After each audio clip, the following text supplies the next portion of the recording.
Grimdark is a subgenre of fantasy fiction that is typically defined by morally grey and nihilistic protagonists and anti-heroes existing in a world that is dark and tumultuous. Now, while there is often not a lot of joy found in grimdark settings and stories, there is often a surprising amount of humour. Grimdark fantasy stories are often dripping with wit and sardonic humour, sarcasm, and what I would describe as a relatively British sense of humour, which is perhaps why a lot of the best grimdark fantasy authors are British. Not all, to be clear, but, well, grimdark gets its name directly from Warhammer, and a lot of authors of Warhammer novels are British. 2000 AD is a British comic book publisher that publishes a lot of grimdark stuff. Dystopian science fiction that is horribly hopeless and laced with nihilistic humour. But I'm kind of getting away from myself. I'm a big fan of grimdark, and I have some recommendations for you.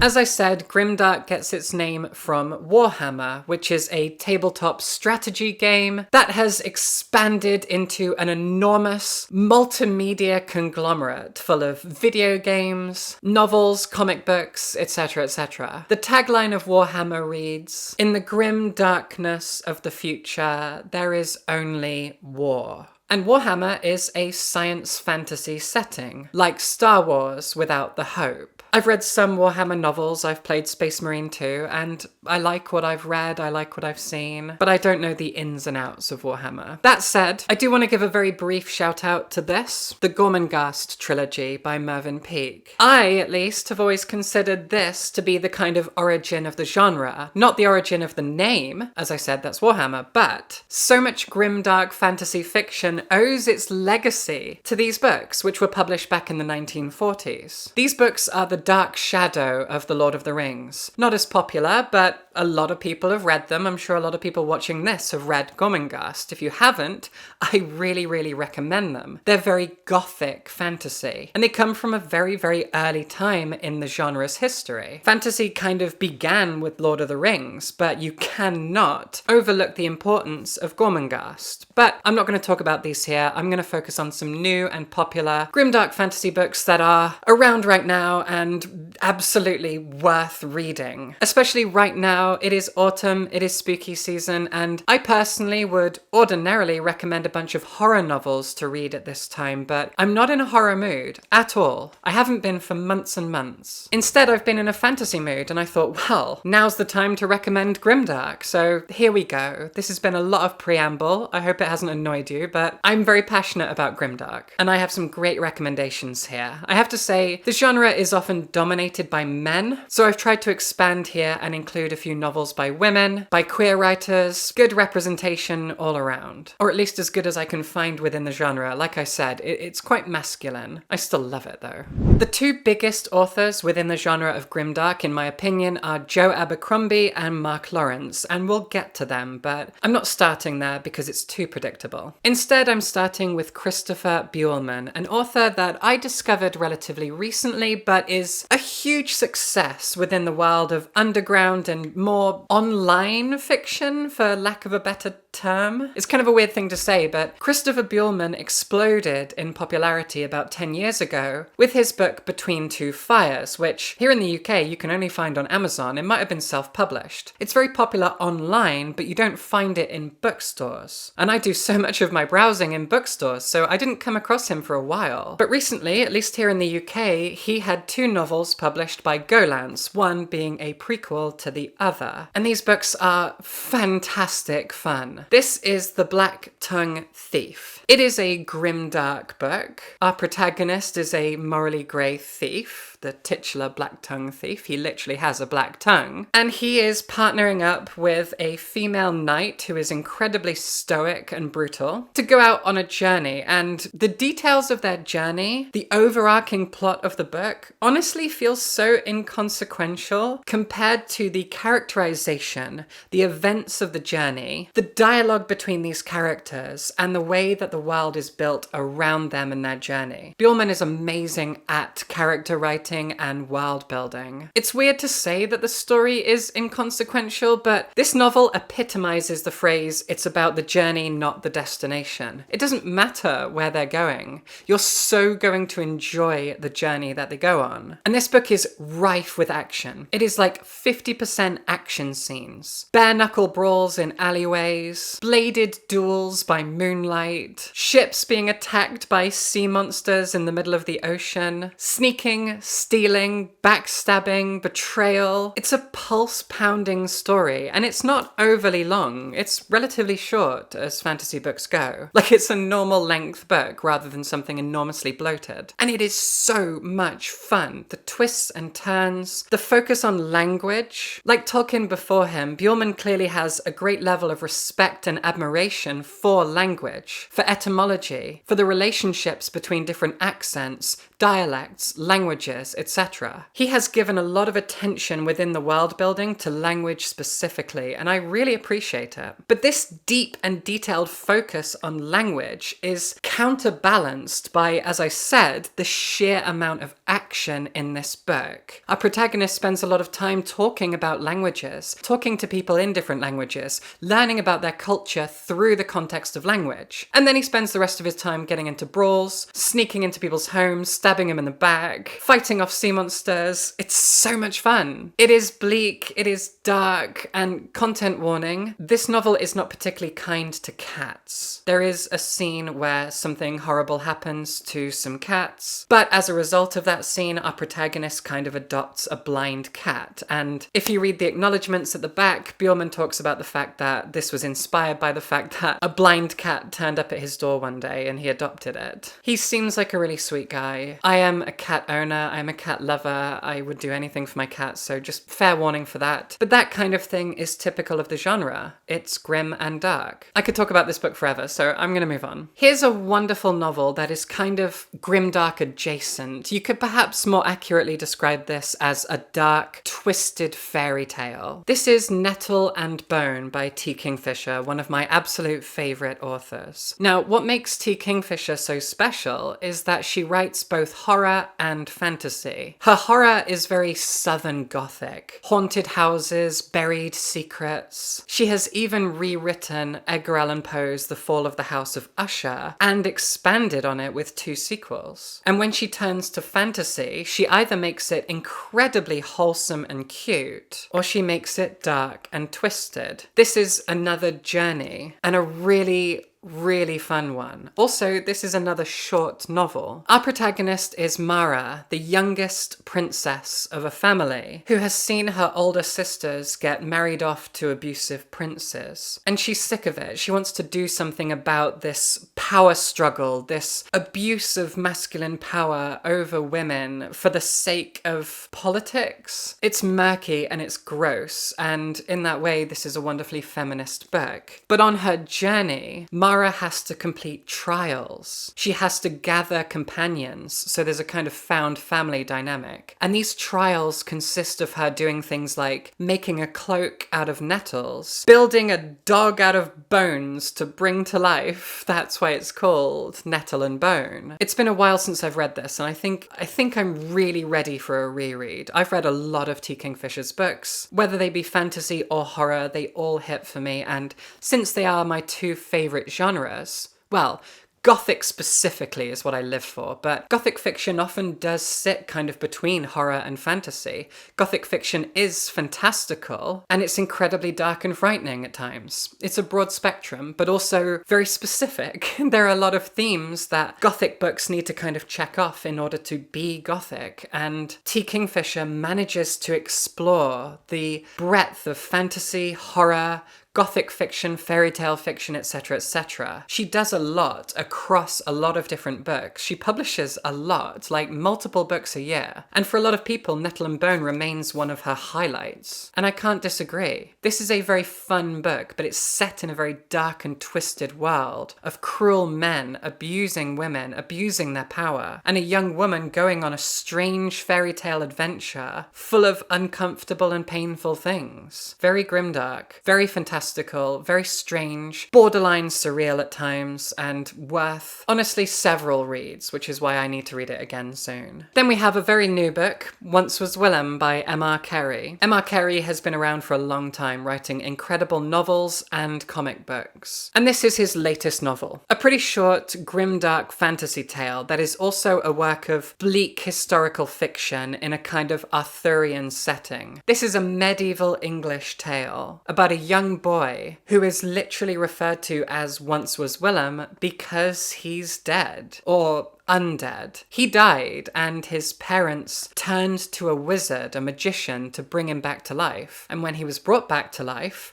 he wasn't the same. Obviously, he looked horrible, and so this is a Frankenstein meets monkey paw situation. What they wished for is what they got, and what they got, they don't like, and so they cast him out from their home. You're not the son we expected to have back. You are this twisted monster. And obviously you read it and think, what did you think was going to happen? But Once Was Willem, while not being exactly the same as who Willem was, is a person. An undead person in his own right, much like Frankenstein's monster. And he was cast out by his parents, much like Frankenstein's monster. And so he goes off into a very dark world beset by war and sieges and betrayals and backstabbing to carve out his own tale. This is a world of feudal lords, stealing each other's castles, raiding from forests at night, plagues and diseases spreading across villages, working men picking up their tools to fight back against their lords. There's so much unrest in this medieval English setting, and all the while we have an undead boy and the wizard that raised him back to life, engaging in their own morally dubious stories. This is so much fun, and it's written in a pseudo-Shakespearean way that really, really fits its setting. It's not pretentious, it's not silly or cringe, it really works. The writing is stellar. Okay, I won't put it off anymore. Let's talk about the king of grimdark fantasy, Joe Abercrombie. Now, Joe Abercrombie has written an enormous number of books, all set within the same world that he created. The First Law books, the Shattered Sea trilogy, etc., etc. But here is the Devils. This is, like Once Was Willem, a work of grimdark fantasy set in a dark alternate history, a version of Europe where Troy is the seat of power, and a long-lost princess who has spent her life as a street urchin is believed to be a symbol of hope and reunification for the disparate religious groups that are at war across Europe. And so she is sent to Troy to take the throne and hope that peace and prosperity will suddenly spread like a golden light across this relatively small continent. And in order to get her there along this journey, we have a disparate group of strange monster people. We have an elf who can turn invisible, an incredibly randy werewolf. I love her. I love her so much. An idiot priest who is supposed to be the leader of this whole group, a North African magician who's very, very tired of being called a wizard, and a whole bunch more. This is a big ragtag group, a real fantasy medieval suicide squad who have been tasked with taking this thieving princess girl to her throne. And along the way, they are beset by the forces and the armies working for the princes who don't want her to succeed. And so they fight, they battle, they kill. It's kind of a predictable story. It is an adventure tale, but it's a really, really fun one. I would just say that the book is kind of overly long. It definitely would have worked even better and been a bit stronger if 50 to 100 pages had been cut out so it was more focused. But the journey is great. This twisted group of universal monsters, they are so much fun. If you love vampires and werewolves and dark elves, morally grey magicians and priests and thieving princesses, they're all in here. They are one group of League of Extraordinary Gentlemen type characters, all journeying together, hating each other, regretting what they've done, and having to shed blood along the way. Oh god, this is fun. I also very nearly forgot to bring up my favourite author, R.F. Kuang, author of The Poppy War. This trilogy of fantasy books don't often get labelled as grimdark, but they are. This is a world inspired by early 20th century Chinese history. It is a world at war, a world being besieged and raided, a world whose peace has been shattered and vengeance is at the forefront. But first, we watch as a young girl from a southern province, a nowhere village, a nobody person, manages to get herself into an elite military academy in the capital, where she is bullied, where early in the novel she decides to make herself infertile so that she no longer gets her periods, which only serve as a distraction. It's really brutal.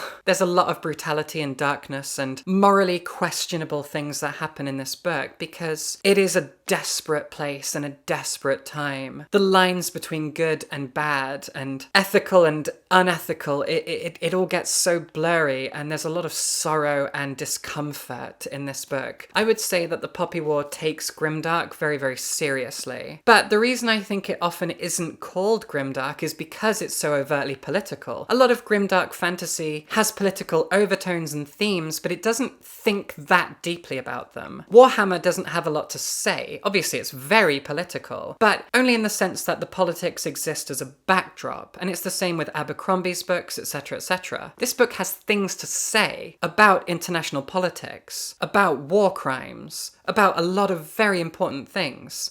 It's political, but it's pointed and targeted. There is no humour here. It will not alleviate itself in any way. You are in this misery for the long haul. Be prepared for that. But I love it so much. And the other big name in grimdark fantasy is Mark Lawrence. And this is his debut novel, a book that I have read like 5 times. I returned to this book as a kind of weird comfort read. And I've talked about that in a video a few months ago. It's weird how I kind of turned to this book for comfort, because grimdark fantasy has that weird, twisted, gnarly sense of humour that, God, I can't even explain it. Maybe someone else can.